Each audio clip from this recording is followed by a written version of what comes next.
નમસ્કાર દર્શક મિત્રો, શિનોર સમાચારમાં આપનું સ્વાગત છે। હું છું મેઘા અગ્રાવત અને જોઈએ આજના સમાચાર।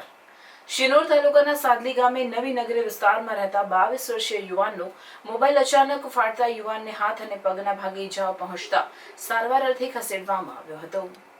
શિનોર તાલુકાના સાદલી ગામે મોબાઈલ ફોન ફાટવાનો કિસ્સો સામે આવ્યો છે, જેમાં સાદલી ગામે નવી નગરી વિસ્તારમાં રહેતા 22 વર્ષીય યુવાનના ખિસ્સામાં રહેલ મોબાઈલ ફોનમાંથી અચાનક ધુમાડા નીકળ્યા બાદ ફાટ્યો હતો। જોકે યુવાનનો મોબાઈલ ફોનમાંથી અચાનક ધુમાડા નીકળતા ખિસ્સામાં રહેલ મોબાઈલ ફોન બહાર ફેંકી દેતા આબાદ બચાવ થયો હતો, જેમાં યુવાનને હાથ અને પગના ભાગે ઈજાઓ પહોંચતા સાદલી પ્રાથમિક આરોગ્ય કેન્દ્ર ખાતે સારવાર અર્થે ખસેડવામાં આવ્યો હતો। રિપોર્ટર જેસલ વસાવા, શિનોર સમાચાર ન્યૂઝ, શિનોર।